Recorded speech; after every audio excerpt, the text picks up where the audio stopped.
ಹರಿ ಓಂ ಗುರುಭ್ಯೋ ನಮಃ. ಆತ್ಮೀಯರೆಲ್ಲರಿಗೂ ನಮಸ್ಕಾರ.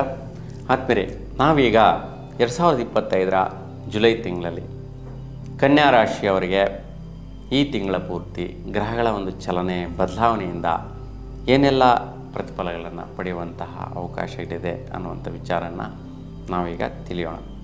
ನೋಡಿ, ಕನ್ಯಾ ರಾಶಿಯವರಿಗೆ ಅಂದರೆ ನಿಮ್ಮ ರಾಶಿಯವರಿಗೆ ಗ್ರಹಗಳ ಒಂದು ಚಲನೆ ಬದಲಾವಣೆ ಯಾವ ರಾಶಿಯಲ್ಲಿ ಯಾವ್ಯಾವ ಗ್ರಹಗಳಿದ್ದಾರೆ, ಆ ಗ್ರಹಗಳ ಪ್ರತಿಫಲ ಯಾವ ರೀತಿ ನಿಮ್ಮ ರಾಶಿ ಮೇಲೆ ಇರುತ್ತೆ ಅಂತ ನೋಡೋಣ. ನೋಡಿ, ಸಂಚಾರ ಮಾಡ್ತಾ ಇರ್ತಕ್ಕಂಥ ಗ್ರಹಗಳು, ಬದಲಾಗ್ತಾ ಇರ್ತಕ್ಕಂಥ ಗ್ರಹಗಳು ಈ ತಿಂಗಳಲ್ಲಿ 3 ಗ್ರಹಗಳು. ಆ ಗ್ರಹಗಳು ಶುಕ್ರ ಬಂದು ಜುಲೈ 26ನೇ ತಾರೀಕಿಗೆ ವೃಷಭ ರಾಶಿಯಿಂದ ಮಿಥುನ ರಾಶಿಗೆ ಸಂಚಾರ ಮಾಡ್ತಾನೆ. ಸೂರ್ಯ ಬಂದು ಜುಲೈ 16ನೇ ತಾರೀಕಿಗೆ ಮಿಥುನ ರಾಶಿಯಿಂದ ಕಟಕ ರಾಶಿಗೆ ಬದಲಾಗ್ತಾ ಇರ್ತಕ್ಕಂತಹದ್ದು. ಇನ್ನು ಕುಜಗ್ರಹ ಜುಲೈ 28ನೇ ತಾರೀಕಿಗೆ ಸಿಂಹ ರಾಶಿಯಿಂದ ನಿಮ್ಮ ರಾಶಿಗೆ ಪ್ರವೇಶ ಮಾಡ್ತಾ ಇರ್ತಕ್ಕಂತಹದ್ದು. ಇನ್ನು ಸ್ಥಿರವಾಗಿ ಸಂಚಾರ ಮಾಡ್ತಾ ಇರ್ತಕ್ಕಂಥದ್ದು ಈ ತಿಂಗಳಲ್ಲಿ ಅಂತ ನೋಡಿದ್ರೆ, ನೋಡಿ, ರಾಹು ಬಂದು ಕುಂಭರಾಶಿಯಲ್ಲಿ ಸಂಚಾರ, ಶನಿ ಬಂದು ಮೀನ ರಾಶಿಯಲ್ಲಿ ಸಂಚಾರ, ಗುರು ಬಂದು ಮಿಥುನ ರಾಶಿ, ಬುಧ ಗ್ರಹ ಬಂದು ಕಟಕ ರಾಶಿಯಲ್ಲಿ ಸಂಚಾರ ಮಾಡ್ತಾ ಇರ್ತಕ್ಕಂಥದ್ದು, ಕೇತು ಬಂದು ಸಿಂಹ ರಾಶಿಯಲ್ಲಿ ಸಂಚಾರ ಮಾಡ್ತಾ ಇರ್ತಕ್ಕಂತಹದ್ದು ಇದೆ. ಈ ಒಂದು ಸ್ಥಾನಗಳಲ್ಲಿ, ಈ ರಾಶಿಗಳಲ್ಲಿ ಸಂಚಾರ ಮಾಡ್ತಾ ಇರ್ತಕ್ಕಂತಹ ಸ್ಥಿರವಾದಂತಹ ಗ್ರಹಗಳು ಕೂಡ ಮೂಮೆಂಟ್ ಇರುತ್ತೆ. ಒಂದು ರಾಶಿಯಿಂದ ಮತ್ತೊಂದು ರಾಶಿಗೆ ಹೋಗುವಂತಹ ಗ್ರಹಗಳು ಬೇಗ ಮುಂದಕ್ಕೆ ಹೋಗ್ತಾ ಇರ್ತಕ್ಕಂಥ ಗ್ರಹಗಳಾಗಿರುತ್ತೆ. ಹಾಗಾಗಿ ಆ ಗ್ರಹಗಳು ಕೂಡ ನಿಮ್ಮ ಜೀವನದಲ್ಲಿ ಸ್ಥಿರವಾಗಿ ಸಂಚಾರ ಮಾಡ್ತಾ ಇದ್ದ ಗ್ರಹಗಳು ಕೂಡ ನಿಮ್ಮ ರಾಶಿಯ ಮೇಲೆ ಏನೆಲ್ಲ ಬದಲಾವಣೆಗಳು ಈ ತಿಂಗಳಲ್ಲಿ ನೋಡುವಂತಹದ್ದಿದೆ ಅಂತ ನಾವು ಈಗ ನೋಡೋಣ.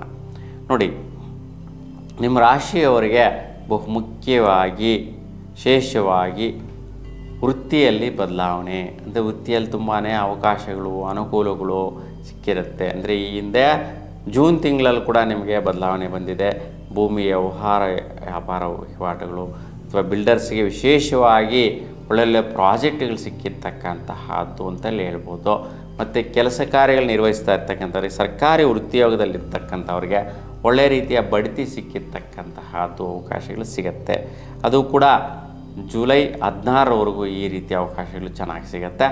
ಆನಂತರ ಒಂದು ಆದಾಯಗಳನ್ನು ಪಡೆಯುವಂತಹ ಬಲಾಬಲಗಳು, ಅಂದರೆ ನಿಮ್ಮ ಜೀವನದಲ್ಲಿ ಆದಾಯದ ಒಂದು ಪ್ರತಿಫಲ ಬದಲಾವಣೆಗಳು, ಚೇಂಜಸ್ಸು ಸಿಗತ್ತೆ. ಆ ರೀತಿಯ ಅವಕಾಶಗಳು ಸಿಗತ್ತೆ, ಅನುಕೂಲಗಳು ಕೂಡ ಸಿಗತ್ತೆ. ಈ ರೀತಿಯ ಒಂದು ಯೋಗ ಫಲಗಳು ಸಿಗುವಂತಹದ್ದು ನೋಡ್ತೀರಾ. ಇನ್ನು ವಿಶೇಷವಾಗಿ ಸ್ವಲ್ಪ ಎಷ್ಟೇ ಬಂದರೂ ಆದಾಯಗಳು ಖರ್ಚುಗಳಿರುವಂತಹದ್ದಿದೆ, ಸ್ವಲ್ಪ ಒತ್ತಡಗಳಿರುವಂತಹದ್ದಿದೆ. ಸೊ ಹಾಗಾಗಿ ಕುಟುಂಬದ ಕಡೆ, ಮನೆಯ ವಿಚಾರದಲ್ಲಿ ಸ್ವಲ್ಪ ಒತ್ತಡಗಳು, ಖರ್ಚುಗಳು ಬರುವಂತಹದ್ದು, ನಿಮ್ಮ ಒಂದು ಜೀವನದಲ್ಲಿ ಅನಿವಾರ್ಯವಾಗಿ ಮಾಡಬೇಕಾಗಿರ್ತಕ್ಕಂತಹ ಒಂದು ಕಾರ್ಯಗಳಿಗೋಸ್ಕರ, ಆ ಒಂದು ಕೆಲಸಗಳಿಗೋಸ್ಕರ ಸ್ವಲ್ಪ ಖರ್ಚುಗಳು ಬರುವಂತಹದ್ದು ಇರುತ್ತೆ. ಮತ್ತು ಆರೋಗ್ಯದ ಕಡೆ ಸ್ವಲ್ಪ ಗಮನ ಹರಿಸುವಂತಹ ತುಂಬ ಇಂಪಾರ್ಟೆಂಟ್ ಆಗಿರುತ್ತೆ. ಅಂದರೆ ದೈಹಿಕವಾದಂತಹ ಒಂದು ಆರೋಗ್ಯ ಸ್ಥಿತಿ, ಅಂದರೆ ಬಾಡಿನಲ್ಲಿ ಹೀಟ್ ಆಗುವಂತಹದ್ದು, ಅಂದರೆ BP ರಿಲೇಟೆಡ್ ಬರುವಂತಹ ಸಮಸ್ಯೆಗಳಾಗಿರ್ಬೋದು. ಸೊ ಆ ವಿಚಾರವಾಗಿ ಮತ್ತು ಡೈಜೆಷನ್ ರಿಲೇಟೆಡ್ ವಿಚಾರ ಆಗಿರ್ಬೋದು, ಮತ್ತು ಉದರ ಸಂಬಂಧಿ ಸಮಸ್ಯೆಗಳಾಗಿರ್ಬೋದು. ಈ ವಿಚಾರದಲ್ಲಿ ಆಪ್ರೇಷನ್ಸ್ವರೆಗೂ ಹೋಗುವಂತಹ ಅವರು ಇರ್ತಾರೆ. ಯಾಕೆಂದರೆ ರಾಶಿಯಲ್ಲಿರ್ತಕ್ಕಂಥ ಎಲ್ಲರೂ ಹೋಗ್ತಾರೆ ಅಂತಲ್ಲ, ಯಾಕೆಂದರೆ ವಯಸ್ಸಿಗೆ ತಕ್ಕಂತಹ ರೀತಿಯಲ್ಲಿ ಆರೋಗ್ಯ ಸ್ಥಿತಿ ಕೂಡ ಬದಲಾವಣೆ ಬರ್ತಾ ಇರುತ್ತೆ.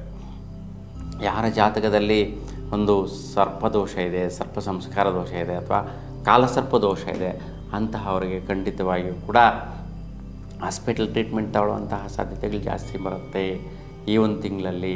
ಅದಕ್ಕೆ ತುಂಬ ಜಾಗೃತೆಯಿಂದ ಇರಿ ಕನ್ಯಾ ರಾಶಿಯವರು. ಹಾಗಾಗಿ ಹಾಸ್ಪಿಟ್ಲ್ ಅಂತಂದರೆ ಆಪ್ರೇಷನ್ ರಿಲೇಟೆಡ್ ಆಗಿರುತ್ತೆ, ಮತ್ತು ಲಾಂಗ್ ಟೈಮ್ ಅಡ್ಮಿಟ್ ಆಗಿ ಟ್ರೀಟ್ಮೆಂಟ್ ತಗೊಳ್ಳುವಂತಹದ್ದು ಕೂಡ ಬರುತ್ತೆ ಈ ಒಂದು ವಿಚಾರಗಳಲ್ಲಿ. ಮತ್ತು ನರ ಸಂಬಂಧಿ ಮತ್ತು ಬ್ಯಾಕ್ ಪೇಯ್ನ್ ಬರುವಂತಹದ್ದು, ಬೋನ್ಸ್ ಸಂಬಂಧಿ ಸಮಸ್ಯೆಗಳು ಕೂಡ ಬರುವಂತಹದ್ದಿರುತ್ತೆ.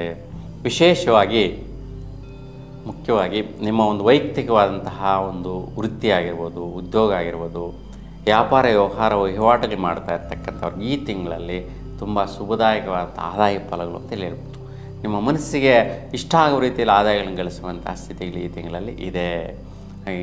ಯಾರೆಲ್ಲ ಒಂದು ಭೂಮಿಯಲ್ಲಿ ಬೆಳೆಗಳು ಬೆಳೀತಾ ಇರ್ತಕ್ಕಂಥವ್ರಾಗಿರ್ಬೋದು, ಅಥವಾ ಕನ್ಸ್ಟ್ರಕ್ಷನ್ ಡಿಪಾರ್ಟ್ಮೆಂಟಲ್ಲಿ ಇರ್ತಕ್ಕಂಥ ಬಿಲ್ಡರ್ಸ್ ಆಗಿರ್ಬೋದು, ಮತ್ತು ಭೂಮಿಯನ್ನು ಆಧಾರ ಪಟ್ಟು ವ್ಯವಹಾರಗಳು ಮಾಡ್ತಾ ಇರ್ತಕ್ಕಂಥವ್ರು, ಮತ್ತು ಒಂದು ಏಜೆಂಟ್ಸ್ ಅಂತ ಹೇಳ್ತೀವಿ, ಅಂದರೆ ಮಧ್ಯವರ್ತಿಗಳು ಯಾರಿದೆಲ್ಲ ಇದ್ದಾರೆ ಅಂತಹ ಅವರಿಗೆ ಶ್ರೇಷ್ಠ ಫಲ. ಮತ್ತು ಮೆಡಿಕಲ್ ಡಿಪಾರ್ಟ್ಮೆಂಟ್ಗಳಲ್ಲಿ ಇರ್ತಕ್ಕಂಥವ್ರು, ಮೆಡಿಸಿನ್ ರಿಲೇಟೆಡ್ ಆಧಾರ ಪಟ್ಟು ಕೆಲಸಗಳನ್ನ ನಿರ್ವಹಿಸ್ತಾ ಇರ್ತಕ್ಕಂಥವ್ರು ಎಲ್ರಿಗೂ ಕೂಡ ತುಂಬಾ ಶುಭದಾಯಕವಾದ ಫಲಗಳು, ಆದಾಯ ಫಲಗಳು, ಅನುಕೂಲಗಳು ಸಿಗತ್ತೆ ವ್ಯಾಪಾರ ವ್ಯವಹಾರಗಳೆಲ್ಲವೂ ಕೂಡ. ಇನ್ನು ವೃತ್ತಿಯಲ್ಲಿ ಒಳ್ಳೆಯ ರೀತಿಯ ಒಂದು ಸ್ಥಿರತೆ ಬದಲಾವಣೆ ಬರುತ್ತೆ. ದಂಪತಿಗಳಿಗೆ ಒಳ್ಳೆಯ ಸೌಖ್ಯ, ಮತ್ತು ಮನೆ ಕಡೆ ನಿಮ್ಮ ಸ್ವಸ್ಥಾನದಲ್ಲಿ ಒಂದು ಒಳ್ಳೆಯ ರೀತಿಯ ಒಂದು ಕಾರ್ಯಗಳು, ಕ್ರಿಯೆಗಳು, ಒಂದು ಧರ್ಮ ಕಾರ್ಯ ಮಾಡುವಂತಹ ಸದವಕಾಶ, ಮತ್ತು ಒಂದು ಗುರುಗಳು ಬರುವಂತಹ ಒಂದು ಸಾಧ್ಯತೆ, ನಿಮ್ಮ ಮನೆಗೆ ಗುರುಗಳು ಬಂದು ಅವರ ಆಶೀರ್ವಾದ ಸಿಗುವಂತಹದ್ದು, ಅವರ ಒಂದು ಆಶ್ರಯ ಅಂದರೆ ಅವರಿಂದಾನೇ ನೀವು ಬೆಳೀಬೇಕು ಅನ್ನುವಂಥ ಒಂದು ಅವಕಾಶಗಳು ಕೂಡ ನಿಮಗೆ ಒಳ್ಳೆಯ ರೀತಿ ಸಿಗುತ್ತೆ. ಯಾಕೆಂದರೆ ಆ ರೀತಿಯ ಒಂದು ದೇವತಾ ಕಾರ್ಯಗಳು, ಒಂದು ಧರ್ಮ ಕಾರ್ಯಗಳು, ಒಂದು ದೇವರ ಅನುಗ್ರಹ ಪಡೆಯುವಂಥ ಅವಕಾಶಗಳು, ಒಂದು ಈ ರೀತಿಯ ಒಂದು ಗುರುಗಳ ಸೇವೆ ಸದವಕಾಶಗಳು ಈ ಒಂದು ತಿಂಗಳವರೆಗೂ ಕೂಡ ನಡೆಯುವಂತಹದ್ದು. ಹಿಂದಿನ ತಿಂಗಳು ಅಂದರೆ ಜೂನ್ ತಿಂಗಳು ಮತ್ತು ಜುಲೈ ತಿಂಗಳು 2 ತಿಂಗಳಲ್ಲೂ ಕೂಡ ಈ ಒಂದು ಮಾರ್ಪಾಡುಗಳು ಸಿಗುವಂಥ ಸಾಧ್ಯತೆ ನಿಮಗಾಗಿರುತ್ತೆ. ವಿಶೇಷವಾಗಿ ಒಂದು ಭಾಗ್ಯ ಪ್ರಯತ್ನದಲ್ಲಿ ಸ್ವಲ್ಪ ಹಣಕಾಸು ಬರುವಂತಹದ್ದು, ಕೆಲವೊಂದು ನೀವೇನು ಮಾಡ್ತಾ ಇದ್ದೀರಿ ವೃತ್ತಿ ಆಗಿರ್ಬೋದು, ಉದ್ಯೋಗ ಆಗಿರ್ಬೋದು, ಅವುಗಳಿಂದ ಅಡ್ವಾನ್ಸ್ ಆಗಿ ಬರುವಂತಹ ದುಡ್ಡು ಕಾಸು ವ್ಯವಹಾರಗಳಾಗಿರ್ಬೋದು, ಮತ್ತು ವೃತ್ತಿ ಮೇಲೆ ಡಿಪೆಂಡ್ ಆಗುವಂತಹ ವಿಚಾರಕ್ಕೋಸ್ಕರ ದುಡ್ಡು ಕಾಸಿನ ವ್ಯವಹಾರ ನಿಮಗೆ ಕೈ ಸೇರುವಂತಹದ್ದು, ನಿಮ್ಮ ಮುಖಾಂತರ ನಡೆಯುವಂಥ ಸಾಧ್ಯತೆಗಳು ಚೆನ್ನಾಗಿದೆ.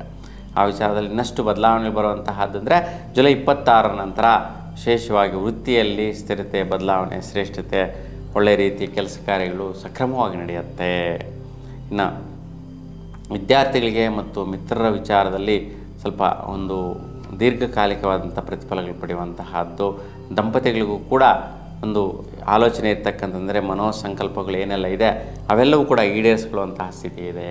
ಆದರೆ 28 ಜುಲೈ ನಂತರ ಕುಜ ಮತ್ತು ಶನಿಯ ಒಂದು ದೃಷ್ಟಿ ಬೀಳೋದ್ರಿಂದ ವೈಯಕ್ತಿಕವಾಗಿ ಸಂದಿಗ್ಧವಾದ ಪರಿಸ್ಥಿತಿಗಳು ಉಂಟಾಗುತ್ತೆ.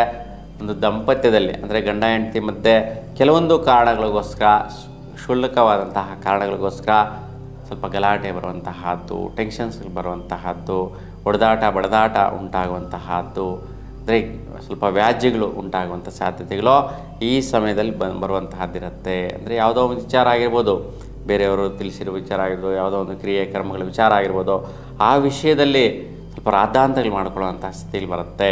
ನಾನಾ ನೀನಾ ಅನ್ನುವಂಥ ಸ್ಥಿತಿಲಿ ಬರುತ್ತೆ. ಯಾಕಪ್ಪ ಅಂತಂದರೆ ಶನಿ ಕುಜ ಗ್ರಹಗಳ ದೃಷ್ಟಿ ಬೀರುವಂತಹದ್ದು ಜುಲೈ 28 ನಂತರ ಸಾಧ್ಯ ಇರುತ್ತೆ. ಅದಕ್ಕೆ ಜುಲೈ ಎಂಡಿಂಗಲ್ಲಿ ಸ್ವಲ್ಪ ಅಸಮಂಜಸವಾದಂಥ ಸಮಯ ಆಗಿರುತ್ತೆ. ಅದಕ್ಕೆ ಸುಬ್ರಹ್ಮಣ್ಯ ಸ್ವಾಮಿ ದರ್ಶನ ಮಾಡಿ 9 ತಂಬಿಟ್ಟು ದೀಪಗಳನ್ನು ಬೆಳಗಿಸಿ ಸುಫಲನ ಪಡೀತೀರಾ. ಇನ್ನು ಶ್ರೀ ದರ್ಶನ ಮಾಡಿ ಎಳ್ಳು ಬತ್ತಿಗಳನ್ನು ಬೆಳೆಸೋದ್ರಿಂದ ಶುಭ ಫಲದಾಯಕವಾದಂಥ ಅನುಕೂಲಗಳನ್ನ ನೀವು ಪಡೆಯುವಂತಹದ್ದಿರುತ್ತೆ. ಇನ್ನು ರಾಹು ಕೇತುಗಳಿಗೆ ಸಂಬಂಧಿಸಿದಂತೆ ಸ್ವಲ್ಪ ಸುಖ ನೆಮ್ಮದಿ ಇರೋಲ್ಲ. ಮಿತ್ರರಿಂದ ಸುತ್ತಾಟ ತಿರುಗಾಟ, ಅವರಿಂದ ಕೆಟ್ಟ ಪ್ರಭಾವಗಳು ಉಂಟಾಗೋದು. ಅವ್ರ ಜೊತೆ ಏನಾದರೂ ನೀವು ಹೊರಗಡೆ ದೂರ ಪ್ರಯಾಣಗಳು ಮಾಡಿದ್ರೆ ಅಲ್ಲಿ ಅವ್ರಿಗೂ ನಿಮಗೂ ಕೂಡ ಕ್ಲ್ಯಾಶಸ್ ಬರುತ್ತೆ. ಅವ್ರಿಗೂ ನಿಮಗೂ ಕೂಡ ಏನಾದರೂ ಒಂದು ವೈಪರೀತ್ಯಗಳು ಬರುತ್ತೆ. ಅವ್ರಿಗೂ ನಿಮಗೂ ಕೂಡ ಏನೋ ಒಂದು ವೈಷಮ್ಯಗಳಾಗುವಂತಹದ್ದು, ಉದ್ರೇಕಕ್ಕೆ ಹೋಗುವಂತಹದ್ದು, ಅವರಿಂದ ಕೆಡುಕು ಪ್ರಭಾವಗಳು ಉಂಟಾಗುವಂತಹದ್ದು. ಆ ದೂರ ಸಂಚಾರಕ್ಕೆ ಹೋಗಿ ಕೂಡ ನಿಮಗೆ ಅವರ ಮಧ್ಯೆ ಒಂದು ವೈಷಮ್ಯಗಳಿಂದ ಗಲಾಟೆಗಳು ಉದ್ಭವಿಸಿ ನಿಮ್ಮ ಒಂದು ಜೀವನಕ್ಕೆ ಕುತ್ತು ತಂದುಕೊಳ್ಳುವಂಥ ಸಾಧ್ಯತೆಗಳು ಜಾಸ್ತಿ ಇರುತ್ತೆ. ಹಾಗೆ ತುಂಬ ಜಾಗೃತೆಯಿಂದ ಇರಿ. ಆ ಒಂದು ವಿಚಾರದಲ್ಲಿ ನೀವು ದುರ್ಗಾದೇವಿ ದರ್ಶನ ಮಾಡಿದ್ರೆ ಈ ಒಂದು ವೈಪರೀತ್ಯಗಳು ದೂರ ಸಂಚಾರಕ್ಕೆ ಹೋಗಿ ತೊಂದರೆಗಳನ್ನು ಅನುಭವಿಸುವಂಥ ಸ್ಥಿತಿಗೆ ಹೋಗೋದಿಲ್ಲ. ಹಾಗೆ ಯಾಕೆಂತಂದರೆ ಬಹಳಷ್ಟು ಜನ ವಿದ್ಯಾರ್ಥಿಗಳು ಕೂಡ ಸ್ನೇಹಿತರ ಜೊತೆ ಹೋಗಿ ಎಲ್ಲ ಒಂದು ಈಜಕ್ಕೆ ಹೋಗಿ ಬಿದ್ದು ತಗುಲಿಸ್ಕೊಳ್ಳುವಂತಹದ್ದು, ಪ್ರಾಣಗಳನ್ನು ಕಳ್ಕೊಳ್ಳುವಂತಹದ್ದು, ಗಂಡಾಂತರಗಳಿಗೆ ಎಡವು ಮಾಡಿಕೊಳ್ಳುವಂತಹದ್ದು, ಅಥವಾ ಬೈಕ್ ರೈಡ್ ಮಾಡಿ ತಗುಲಿಸ್ಕೊಂಡು ಮನೆಗೆ ಬರುವಂತಹದ್ದು, ಈ ಬೋನ್ಸ್ ಪೆಟ್ಟಾಗುವಂತಹದ್ದು, ಆಕ್ಸಿಡೆಂಟ್ಸ್ ಆಗುವಂತಹದ್ದು, ಇವೆಲ್ಲವೂ ಕೂಡ ಆಗುವ ಸಾಧ್ಯತೆಗಳು ಸ್ನೇಹಿತರಿಂದ ಉಂಟಾಗುತ್ತೆ. ಮತ್ತು ಅನವಶ್ಯಕ ವ್ಯವಹಾರಗಳು ಸಿಕ್ಕಾಕೊಳ್ಳೋ ಸಾಧ್ಯತೆ ಇರುತ್ತೆ ಸ್ನೇಹಿತರ ಜೊತೆಗೂಡಿ ಮಾಡುವಂತಹ ವಿಚಾರಗಳು. ಅದಕ್ಕೆ ಈ ಒಂದು ತಿಂಗಳಲ್ಲಿ ಯಾವುದೇ ರೀತಿಯ ಒಂದು ವೈಪರೀತ್ಯಗಳು ನೀವು ತೊಂದರೆಗಳನ್ನು ನಿವಾರಿಸ್ಕೋಬೇಕು ಅಂತಂದರೆ ಭಾಳಷ್ಟು ಸ್ನೇಹಿತರ ಒಂದು ವಹಿವಾಟು ವಿಚಾರಗಳಲ್ಲಿ ದೂರ ಇರೋದು ತುಂಬಾ ಉತ್ತಮ ಆಗಿರುತ್ತೆ. ಹಾಗಾಗಿ ಈ ಒಂದು ರಾಹುಕೇತು ಶಾಂತಿ ಪರಿಹಾರಗಳು ಮಾಡಿ, ಸೊ ಅದಕ್ಕೆ ಪುಣ್ಯಸ್ಥಳದಲ್ಲಿ ದರ್ಶನ ಮಾಡಿ, ಕೇತು ಗ್ರಹಕ್ಕೆ ಉರುಳಿ, ಹಾಗಾಗಿ ಉರುಳಿಯನ್ನು ನೆನೆಸಿ ಹಸುಗಳಿಗೆ ಕೊಡೋದರಿಂದ ಮತ್ತು ಬೆಲ್ಲ ಮಿಶ್ರಣ ಮಾಡಿ ಕೋತಿಗಳಿಗೆ ಕೊಡೋದರಿಂದ ತುಂಬ ಶುಭ ಫಲ ಸಿಗುತ್ತೆ. ಒಟ್ಟಾರೆಯಾಗಿ ಒಂದು 3-4 ಗ್ರಹಗಳ ವೈಪರೀತ್ಯ ಬಿಟ್ಟರೆ ಎಲ್ಲ ಗ್ರಹಗಳ ಒಂದು ಫಲಾಫಲಗಳು ಚೆನ್ನಾಗಿದೆ. ಹಾಗಾಗಿ ನಿಮ್ಮೆಲ್ಲರಿಗೂ ಕೂಡ ಇಷ್ಟದೇವರ ಅನುಗ್ರಹ ಸದಾಕಾಲ ನಿಮ್ಮ ಮೇಲೆ ಇರಲಿ ಅಂತ ಭಗವಂತನಲ್ಲಿ ಪ್ರಾರ್ಥಿಸ್ತಾ ಎಲ್ಲರಿಗೂ ಕೂಡ ಶುಭವಾಗಲಿ. ನಮಸ್ಕಾರ.